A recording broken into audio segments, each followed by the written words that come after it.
ନମସ୍କାର ବନ୍ଧୁମାନେ ଆପଣ କେବେ ଭାବିଛନ୍ତି କି ମୁଁ ଭଗବାନଙ୍କୁ ପୂଜା କରୁଛି, ପୂଜା ସାମଗ୍ରୀ ସଫା କରୁଛି, ତଥାପି ଘରେ ଶାନ୍ତି କାହିଁକି ନାହିଁ? ଆପଣ ପ୍ରତିଦିନ ଦୀପ ଧୋଉଛନ୍ତି, ଶଙ୍ଖକୁ ପାଣିରେ ଭରି ରଖୁଛନ୍ତି, ଘଣ୍ଟିକୁ ନିୟମିତ ପାଣିରେ ଧୋଉଛନ୍ତି। ଯଦି ହଁ, ତେବେ ଏହି ଭିଡ଼ିଓ ଆପଣଙ୍କ ପାଇଁ ଅତ୍ୟନ୍ତ ଜରୁରୀ। କାରଣ ଆଜି ଆମେ କହିବୁ ଶାସ୍ତ୍ର, ପୁରାଣ ଓ ବାସ୍ତୁ ଅନୁସାରେ ପୂଜା ଘରର ଏହି ତିନୋଟି ବସ୍ତୁକୁ ଭୁଲ ଭାବେ ଧୋଇଲେ ଜୀବନରେ କ'ଣ କ'ଣ ଅଶୁଭ ଘଟେ। ପୂଜାଘର କାହିଁକି ଏତେ ପବିତ୍ର? ପୂଜାଘର ହେଉଛି ଘରର ହୃଦୟ, ଦେବତାଙ୍କର ବାସସ୍ଥାନ, ସକାରାତ୍ମକ ଶକ୍ତିର କେନ୍ଦ୍ର।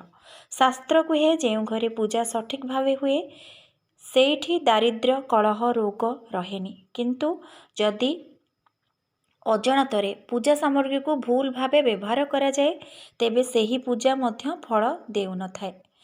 ଦୀପ ଅଗ୍ନି ଓ ଲକ୍ଷ୍ମୀଙ୍କ ପ୍ରତୀକ। ଦୀପ କେବଳ ଆଲୋକ ନୁହେଁ, ଦୀପ ଅଗ୍ନିତତ୍ତ୍ୱ, ଦୀପ ମହାଲକ୍ଷ୍ମୀ, ଦୀପ ଅନ୍ଧକାର ନାଶ। ଶାସ୍ତ୍ର କୁହେ ଏହି ସଂସାର ପଞ୍ଚତତ୍ତ୍ୱ ଉପରେ ନିର୍ମିତ। ପୃଥିବୀ, ଅଗ୍ନି, ବାୟୁ, ଜଳ, ଆକାଶ। ପୂଜାଘରର ପ୍ରତ୍ୟେକ ବସ୍ତୁ ଏହି ପଞ୍ଚତତ୍ତ୍ୱ ସହିତ ଜଡ଼ିତ। ଦୀପ ଅଗ୍ନି, ଶଙ୍ଖ ଜଳ, ବାୟୁ, ଘଣ୍ଟି ଆକାଶ ଧ୍ୱନି। ଯେତେବେଳେ ଆମେ ଅଗ୍ନିତତ୍ତ୍ୱ ଉପରେ ଅତ୍ୟଧିକ ଜଳ ତତ୍ତ୍ୱ ବ୍ୟବହାର କରୁ ସେତେବେଳେ ତତ୍ତ୍ୱ ସଂଘର୍ଷ ହୁଏ। ଏହି ସଂଘର୍ଷର ପ୍ରଭାବ ପରେ ଘରେ ମନୋମାଳିନ୍ୟ, କାମ ଅଟକିଯିବା, ଧନ ଆସିଲେ ମଧ୍ୟ ରହିନଥାଏ। କାହିଁକି ଅନେକ ଲୋକ କହନ୍ତି ପୂଜା କରୁଛୁ ତଥାପି ଫଳ ମିଳୁନାହିଁ? ଏହା ଗୋଟିଏ ଅତ୍ୟନ୍ତ ଗଭୀର ପ୍ରଶ୍ନ। ଅଧିକାଂଶ ଲୋକ ପୂଜା କରନ୍ତି, ଫୁଲ ଦିଅନ୍ତି, ଧୂପ ଦିଅନ୍ତି, କିନ୍ତୁ ନିୟମ ଜାଣନ୍ତି ନାହିଁ। ଅଜାଣତରେ ଦେବାଦେବୀଙ୍କ ପାଇଁ ଅପରାଧ କରନ୍ତି। ଶାସ୍ତ୍ର କୁହେ ଭକ୍ତି ସହ ଯଦି ବିଧି ନଥାଏ ସେହି ପୂଜା ଅଧୁରା ରହିଯାଏ। ଦୀପକୁ ହଠାତ୍ ଲିଭାଇ ଦେବା, ଶଙ୍ଖକୁ ଭିତରେ ପାଣି ରଖିବା, ଶଙ୍ଖର ଭିତରେ ଘଣ୍ଟିକୁ ଅବହେଳା କରିବା, ଏସବୁ ଛୋଟ ଭୁଲ କିନ୍ତୁ ପ୍ରଭାବ ବଡ଼ ଦେଇଥାଏ। ପୁରୁଣା ଲୋକମାନେ କାହିଁକି ଏହି ନିୟମ ମାନୁଥିଲେ? ଆମ ଜେଜେମା, ଆମ ପୂର୍ବପୁରୁଷମାନେ କାହିଁକି ଜଳୁଥିବା ଦୀପକୁ ଛୁଁ ନଥିଲେ? କାହିଁକି ଶଙ୍ଖକୁ ସବୁବେଳେ ଶୁଖାଇ ରଖୁଥିଲେ? କାହିଁକି ଘଣ୍ଟିକୁ ସାବଧାନରେ ଧରୁଥିଲେ? କାରଣ ସେମାନେ ଅନୁଭବରୁ ଜାଣୁଥିଲେ ଏହି ବସ୍ତୁଗୁଡ଼ିକ ଜୀବନ୍ତ ଶକ୍ତି ଧାରଣ କରେ। ଆଜି ଆମେ ସେଗୁଡ଼ିକ ସାଧାରଣ ଜିନିଷ ଭାବି ଭୁଲ କରିଦେଉଛେ। ସନ୍ଧ୍ୟା ସମୟରେ ବିଶେଷ ସାବଧାନୀ। ଶାସ୍ତ୍ର ଅନୁସାରେ ସନ୍ଧ୍ୟା ସମୟ ଭଲ ଓ ଖରାପ ଶକ୍ତିର ମିଶ୍ରଣ ସମୟ। ଏହି ସମୟରେ ଦୀପ ଧୋଇବା, ଶଙ୍ଖ ଖାଲି କରିବା, ପୂଜା ସାମଗ୍ରୀ ଏଠି ସେଠି ରଖିବା ଏହା ନକାରାତ୍ମକକୁ ଆମନ୍ତ୍ରଣ ଦିଏ।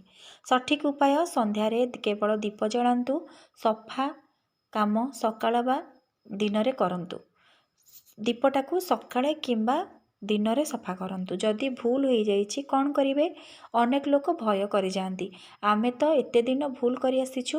ଭୟ କରନ୍ତୁ ନାହିଁ। ଭଗବାନ ଭାବର ଠାକୁର ହୋଇଥାନ୍ତି, ଭୟର ନୁହେଁ। ସହଜ ପ୍ରାୟଶ୍ଚିତ। ଗୁରୁବାର ବା ଶୁକ୍ରବାର ଗୋଟିଏ ଦୀପ ଜଳାନ୍ତୁ। କୁହନ୍ତୁ, ହେ ପ୍ରଭୁ, ଅଜାଣତରେ ଭୁଲ ପାଇଁ କ୍ଷମା କରନ୍ତୁ। ଏତିକି ଯଥେଷ୍ଟ। ଭୁଲ କ'ଣ? ଜଳୁଥିବା ଦୀପକୁ ପାଣି ଛିଟାଇବା, ଧୋଇବା, ହଠାତ୍ ଲିଭାଇ ଦେବା ଦୀପକୁ। ଶାସ୍ତ୍ର କହେ ଜଳୁଥିବା ଦୀପକୁ ଲିଭାଇବା ମହାଲକ୍ଷ୍ମୀଙ୍କୁ ଅପମାନ। ଏହାର ପରିଣାମ ଆର୍ଥିକ ସମସ୍ୟା, ଘରେ ଅଶାନ୍ତି, କାମରେ ବାଧା, ହଠାତ୍ ଖର୍ଚ୍ଚ ବୃଦ୍ଧି ହୁଏ। ସଠିକ୍ ନିୟମ, ଦୀପକୁ ନିଜେ ଲିଭିବାକୁ ଦିଅନ୍ତୁ। ଥଣ୍ଡା ହେଲେ ମାତ୍ର ସଫା କରନ୍ତୁ। ପାଣିରେ ଧୋଇବା ପୂର୍ବରୁ କ୍ଷମା ମାଗନ୍ତୁ ଭଗବାନଙ୍କୁ। ଶଙ୍ଖ ବିଷ୍ଣୁଙ୍କ ଶ୍ୱାସ। ଶଙ୍ଖ କ'ଣ? ଶଙ୍ଖ ଭଗବାନ ବିଷ୍ଣୁଙ୍କର ଶ୍ୱାସ ହୋଇଥାଏ। ଶଙ୍ଖ ଶୁଭ ଧ୍ୱନି ହୋଇଥାଏ। ଶଙ୍ଖ ନକାରାତ୍ମକତା ନାଶ କରିଥାଏ। ସାଧାରଣ ଭୁଲ, ପ୍ରତିଦିନ ଶଙ୍ଖକୁ ଧୋଇବା, ଶଙ୍ଖ ଭିତରେ ପାଣି ରଖିବା, ସାବୁନ ବା କେମିକାଲ ବ୍ୟବହାର କରିବା। ଏହାର ପରିଣାମ ମନରେ ଅସ୍ଥିରତା, ଘରେ କଳହ, ପୂଜାର ଫଳ କମିଯାଏ। ସଠିକ୍ ନିୟମ, ପୂଜା ପରେ ଧୋଇବେ, କେବଳ ସାଧା ପାଣିରେ। ଶଙ୍ଖକୁ ଶୁଖାଇ ରଖିବେ।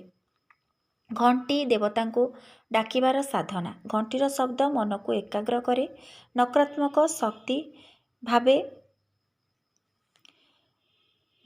ନକାରାତ୍ମକ ଶକ୍ତିକୁ ଦୂର କରେ। ଘଣ୍ଟି ଦେବତାଙ୍କୁ ଆମନ୍ତ୍ରଣ କରେ। ଆପଣ ପ୍ରତିଦିନ ଯଦି ପାଣିରେ ଘଣ୍ଟିକୁ ଧୋଉଛନ୍ତି, ଭିଜା ଅବସ୍ଥାରେ ବଜାଉଛନ୍ତି, ଏହାର ପରିଣାମ ବହୁତ ଖରାପ ହୋଇଥାଏ। ଘଣ୍ଟିର ଶକ୍ତି କମିଯାଏ, ପୂଜାର ଧ୍ୱନି ସବୁ ନଷ୍ଟ ହୋଇଯାଏ। ସଠିକ୍ ଉପାୟ ସପ୍ତାହକୁ ଏକ ଥର ଶୁଖା କପଡ଼ାରେ ପୋଛନ୍ତୁ। ଗୁରୁବାର ଶୁକ୍ରବାର ଭଲ ସେଇଦିନ ଘଣ୍ଟିକୁ ଧୋଇ ଦିଅନ୍ତୁ। ପୂଜା ସମାପ୍ତ ପରେ କ'ଣ କରିବେ? ଦୀପ ଲିଭିଲା ପରେ ଶଙ୍ଖ ସାଧା ପାଣିରେ ଧୋଇବେ। ଦୀପ ଲିଭିଲା ପରେ ଧୋଇବେ। ଘଣ୍ଟିକୁ ଶୁଖା କପଡ଼ାରେ ପୋଛିବେ। ସପ୍ତାହକୁ ଥରେ ମାତ୍ର ଧୋଇବେ। ପ୍ରତି କାମ ପୂର୍ବରୁ ହେ ପ୍ରଭୁ ଅଜାଣତରେ ଭୁଲ ପାଇଁ କ୍ଷମା କରନ୍ତୁ କହିବା ଅତ୍ୟନ୍ତ ଶୁଭ ହୋଇଥାଏ। ବନ୍ଧୁମାନେ, ପୂଜା କେବଳ କରିଲେ ହୁଏନି, ସଠିକ୍ ନିୟମ ଜାଣିବା ମଧ୍ୟ ଦରକାର। ଆଜି ଯଦି ଆପଣ ଏହି ଭୁଲଗୁଡ଼ିକୁ ସୁଧାରିବେ, ତେବେ ଘରେ ଶାନ୍ତି, ଧନ ସମୃଦ୍ଧି, ଭଗବାନଙ୍କ କୃପା ନିଶ୍ଚିନ୍ତ ମିଳିବ। ଯେଉଁମାନେ ପ୍ରତିଦିନ ପୂଜା କରନ୍ତି, ଘରେ ମା ବାପାଙ୍କୁ ଠାକୁର ମାଙ୍କୁ, ନୂଆ ବିବାହିତ ଦମ୍ପତିମାନେ ନୂଆ ଘର ପ୍ରବେଶ କରିଥିବା ଲୋକ, କାରଣ ଏହି ଛୋଟ ନିୟମ ବଡ଼ ଦୁଃଖରୁ ରକ୍ଷା କରେ। ଶେଷ କଥା ବନ୍ଧୁମାନେ, ପୂଜା ମାନେ କେବଳ ଧୂପ ଦୀପ ନୁହେଁ, ସଚେତନତା, ଶ୍ରଦ୍ଧା ଓ ନିୟମ। ଯଦି এই ଭିଡ଼ିଓଟି ଆପଣମାନଙ୍କୁ ଭଲ ଲାଗିଲା, ଗୋଟିଏ ଲୋକଙ୍କୁ ମଧ୍ୟ ସଠିକ୍ ପଥ ଦେଖାଇପାରେ ଏହି ଭିଡ଼ିଓ, ତେବେ ଏହା ଭଗବାନଙ୍କର କାମ।